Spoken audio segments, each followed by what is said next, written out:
Blacklisted, so please welcome Minh.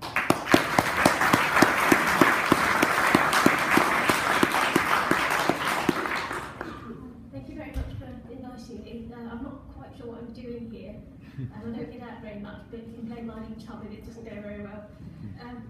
Basically, I'll tell you a little bit about myself. I'm from Vietnam. I came here when I was 5. I trained at St Mary's in London at UCH,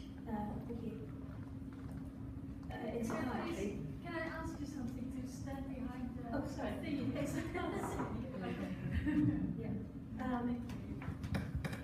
I trained in psychiatry and I've worked in the NHS pretty much the whole of my professional life, apart from a few years out for specialist experience. Thank you. My special interest was rehabilitation psychiatry, which means basically working with people with complex needs. And that led me to my final job, which was as an inpatient psychiatrist in a prison where, as you can imagine, I saw a great deal that it was a concern. I last worked in 2013. That was after several years of whistleblowing, and that wasn't my first time whistleblowing, but it has proved to be my last. And what I can tell you is that I came to mutually acceptable terms with my employer, but otherwise I don't talk about my employer. I'll tell you a bit about what I whistleblow about. There was so much of it, so some of it's gone, but it was quite heavy duty stuff. I raised concerns about homicide, about rape, about arson, about suicides, many of which were either not reported at all, not investigated, or not investigated properly. You can imagine that the implications of this would be very serious for patient safety because patterns weren't being picked up, safety issues weren't being put right. But it was very, very weird. It wasn't my first time whistleblowing, but because of the seriousness of the issues I raised, the system reaction to this was pretty virulent, and things that you take for granted as just normal, everyday, common sense of governance could no longer be taken for granted. And just to give you an example, there was a rape of a patient who I couldn't get a bed for. She desperately needed a bed, and all the clinical indications were that she would be sexually harmed in some way. But unfortunately, the service that had been installed to effectively prevent access to beds, which were dwindling in number, these services are being rolled out nationally. They repeatedly denied her access to bed, arbitrarily changed her diagnosis, although she'd been diagnosed with a mental illness for years, and reframed it as problem behaviour. And sure enough, she got raped. The really, really shocking thing was that after she got raped, they still wouldn't give her a bed. At that point, I was a community psychiatrist, but the senior manager was pulling her hair out as to what to do for this poor patient. And at the end, the only way to get her into hospital was to set up a special care package where I, normally the community consultant, became her inpatient consultant. And the corporate response to this incident was just to pretend it never happened. It started when I first suggested, well, the serious incident ought to be reported. The person primarily responsible for not giving her a bed said, why? Why should we report it as a senior incident? And it carried it all the way up the line to the chief executive. I told the chief executive a few days after the rape, because I was in front of her for an interview panel for moving to a different post within the trust. I told her about the rape then, and they all, without batting their blue eyes, said it'll all be investigated. Almost 2 years passed, and with further bouts of raising concerns before it was actually investigated. And then it wasn't properly investigated because one director investigated by looking at the records. Didn't interview anybody, and then didn't circulate the investigation report, but slipped it into a thematic review of completely unrelated deaths. And it was only because I recognised the profile of the case from reading this thematic review that I realised that it had been buried, basically. So that was one particular case. Another case was a homicide. A homicide in mental health services by a patient is extremely serious. You know, sort of statutory mechanisms kick in, and the wider NHS is supposed to ensure a completely independent investigation because of the Article 2 implications. Well, my last employer didn't even report it, let alone ensure this, you know, a heavy-duty statutory investigation. So it went on and on. There were many examples like that, and I think in common with many other whistleblowers, you know, I experienced all sorts of delay, deflections, being put on the hamster wheel of never-ending investigations, being passed from one, you know, pillar to another post. It went on for years, and it went all the way up to regulators, the predecessor to NHS England, which was the Strategic Health Authority, to ministers. And to this day, many of the things I whistleblew about have never, to my knowledge, been properly investigated.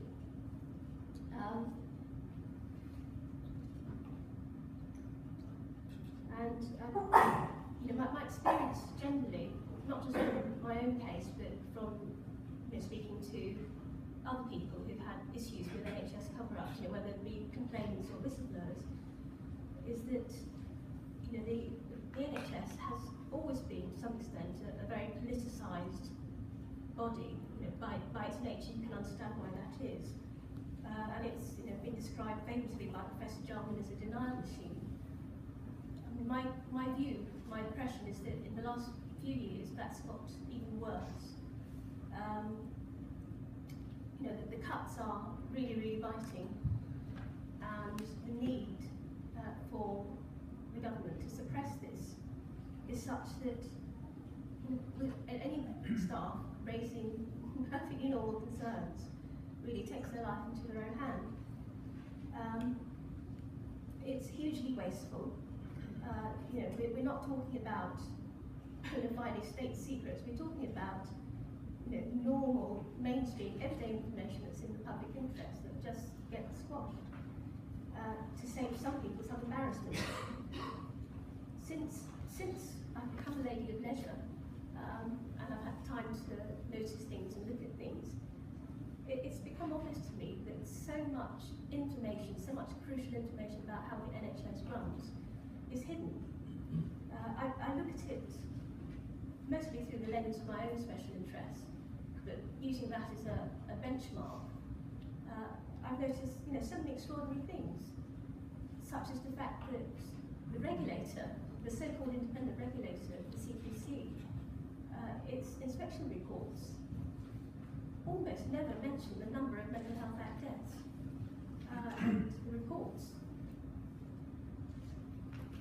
will, you know, give a little bit here, hold back a bit there. So, you know, there's no way of getting an overall national picture of what's going on or what's happening by organisations. So you can't really hold it to account or track performance. Similarly, on information about whistleblowing governance in the NHS, there is very, very little information. The CQC, the regulator, is a prescribed body under PEDA. But for years now, it's churned out virtually no information about what staff are concerned about. It's only halfway through its lifetime, which is now almost 7 years, that it started producing more figures of how many whistleblowing alerts it had received. Last year, I had a long correspondence with the CQC about why it wasn't doing more to analyse the data and learn from it. And CQC eventually, to sum it up, said, oh, well, we'll do it eventually, but we're not going to tell you how we're going to do it, and we're not going to share the results just yet. I see from an FOI that I'm associated with, which came out this week, that they still don't appear to be analysing whistleblower data, so I don't think they're very interested in what staff have to say. And I think I have made myself a bit of a pain in the backside, because the CQC have become quite unpleasant and harsh. They have taken to writing me letters from their Director of Legal Services with no particular complaint in mind, apart from that I'm a bit annoying, and I send stuff to MPs, and the word vexatious has started creeping in.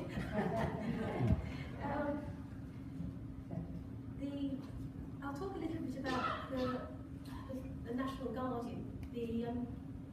Robert Francis did you probably all know, Robert Francis did a review on NHS whistleblowing, which was published last February, the Freedom to Speak Up review, which I think it's fair to say the majority of whistleblowers are extremely disappointed about.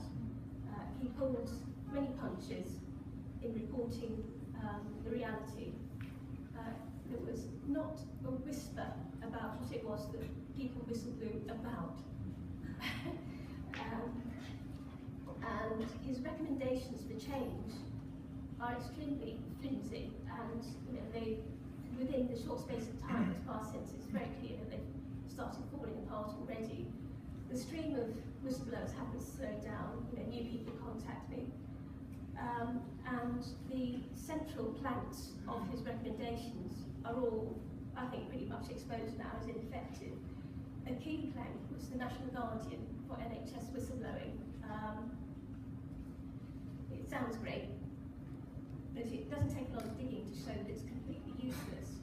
The job specification, which was advertised before they consulted with stakeholders about the post, this job specification included ridiculous restrictions, such as the National Guardian won't look at the actual disclosures that people have made.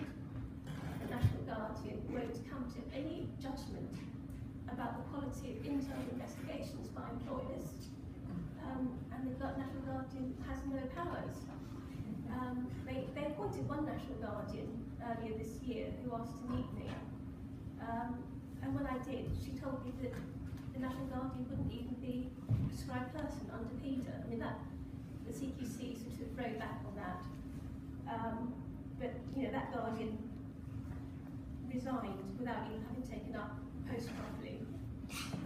I think because she realised what a can of worms she had got into.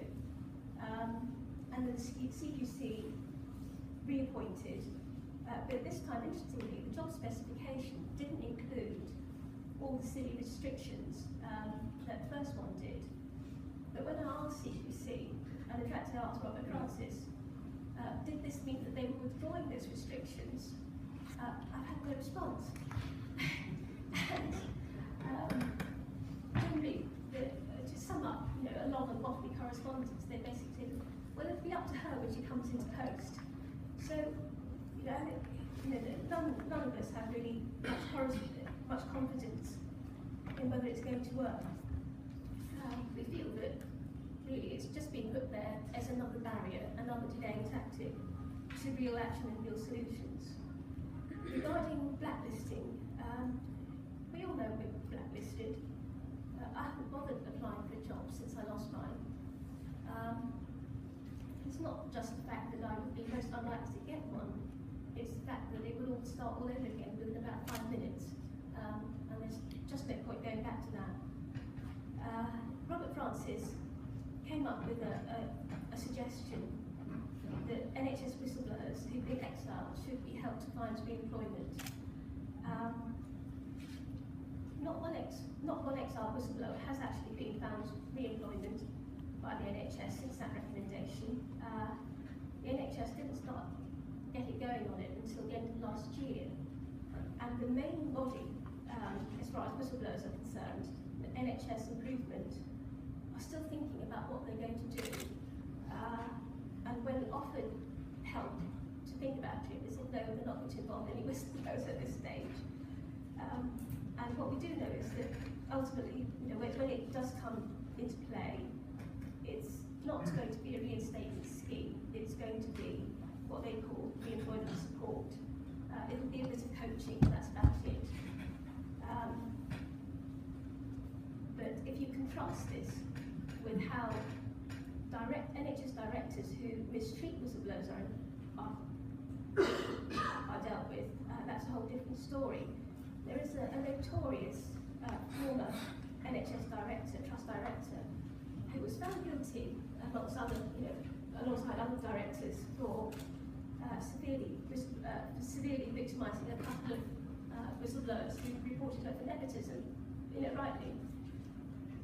She got reemployment within the NHS in months after resigning her post on an inflated interim salary. She was welcomed back into Monitor's interim director pool. Last year, she was re-employed as an NHS director at St George's as the Chief Operating Officer, and then got promoted to Chief Executive earlier this year, finally before getting sacked because of financial irregularities, allegations of financial irregularities. Amusingly, the Trust announced only that she'd been suspended, and CQC played along with this, but in fact, FOI showed that she'd been sacked well before they announced the departure. Robert Francis proposed that accountability for NHS whistleblower reprisal should be handled through something called the fit and proper regulation, which is supposed to be policed by the CQC, our regulator. But so far, CQC has not held one single director to account for mistreating whistleblowers. And in fact, the director that I just mentioned, who was so warmly welcomed back into the NHS, as soon as she was back in an NHS board position, I made an FPPR referral on her on the 12th of October last year, and I still have no response to it, even though she's been through that whole full cycle of reinstatement, promotion and sacking. And the CQC, a couple of weeks ago, wrote to me and said, we're still considering your FPPR referral. So, the system really, at the moment, is just useless. It doesn't protect whistleblowers in any way. It doesn't protect the public interest. And to some extent, those of us who are visible, who have been through a difficult process, I think there is a gibbeting effect of this is what is going to happen to you, which I'm mindful of, but I don't think there's any way of campaigning without being visible. In terms of what should happen, I don't have kind of very fixed views, but I would say that I think it is very wrong that the burden of litigation falls on the whistleblower at the moment. If I report an assault, I don't expect the police to say, go and prosecute it yourself and run a case yourself, but that's what happens to whistleblowers. And I also think that the infrastructure for implementing whistleblower protection law at the moment is completely inadequate, and that of course is another government trick for making sure that whistleblowing protections don't work. I'm in support of evidence law, which puts the burden of responsibility back onto governments, and which also keeps the focus on disclosures. It's a classic employment ruse to divert from what you whistleblow about into all sorts of employment rubbish, often concocted. And the current legislation that we have, I think, simply colludes with that and only focuses on employment and not the resolution of disclosures. That's what I've got to say.